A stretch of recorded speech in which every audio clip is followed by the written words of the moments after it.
The citadel rose before them like a jagged wound against the ashen sky, its spires twisting unnaturally as if defying the laws of nature.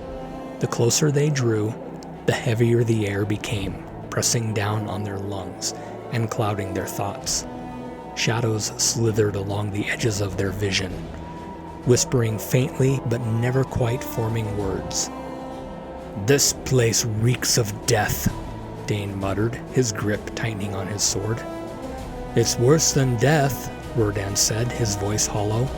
The green glow of his staff flickered as if strained. "This is corruption. The Necromancer's presence taints everything." The group pushed through the immense iron gates of the citadel, which creaked and groaned as they swung inward.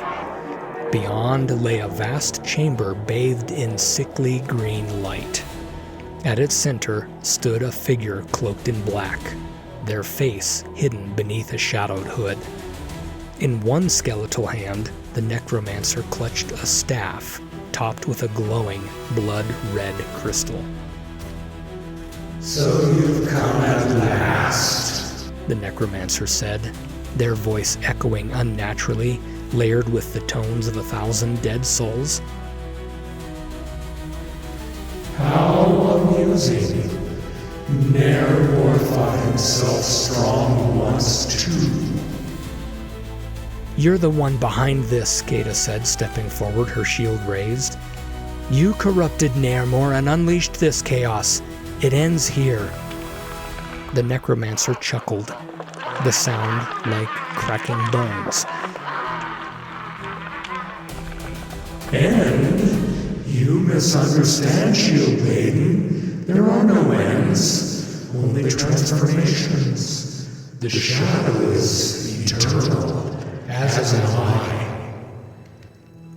"Let's see how eternal you are," Dane growled, charging forward. His blade glowed with Corrin's blessing as he swung for the Necromancer's heart. The air between them rippled, and Dane's strike stopped inches from its mark, repelled by an invisible force.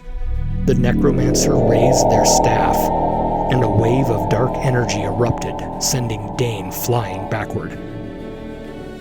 "Fools!" the Necromancer hissed.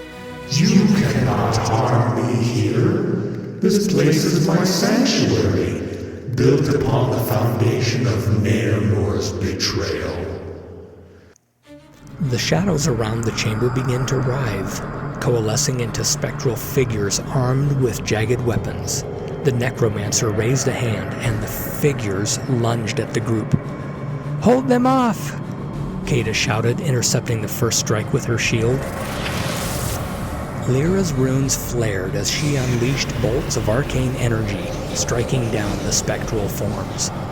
Kale darted through the chaos, his daggers finding weak points in the shadowy forms, while Corrin's magic kept the group standing. Rodan's voice rang out above the clamor. "The crystal! It's the source of their power!" "Elric! It has to be you! Only the Oathbreaker's blade can destroy the stone!" Elric turned his gaze to the Necromancer's staff, where the blood-red crystal pulsed like a beating heart. He clenched his jaw, gripped his sword tightly. "We need to destroy it." "Easier said than done," Kale shouted, narrowly dodging a swipe from a spectral blade. Lyra stepped forward, her staff glowing brightly. "I'll create an opening. Be ready." She began to chant, her runes glowing with increasing intensity.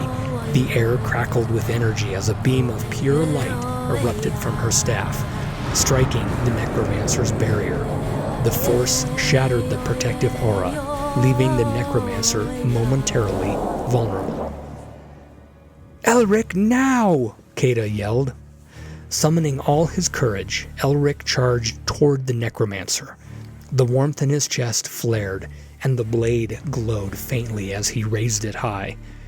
The Necromancer turned, their empty gaze locking onto him. "Foolish boy," they hissed. "You will never." Elric's strike connected, shattering the crystal in a brilliant explosion of light and shadow. The Necromancer screamed, their form writhing as cracks spread across their body. The spectral figures dissolved, and the oppressive weight of the chamber began to lift. This is not the end, the Necromancer roared, their voice splintering into echoes. The shadow will rise again. With a final deafening cry, the Necromancer's form exploded into ash, leaving only silence in their wake. The group stood together, their breaths ragged, and they surveyed the empty chamber. The shattered remains of the crystal lay at their feet, its once malevolent glow extinguished. "Is it over?" Elric asked, his voice trembling.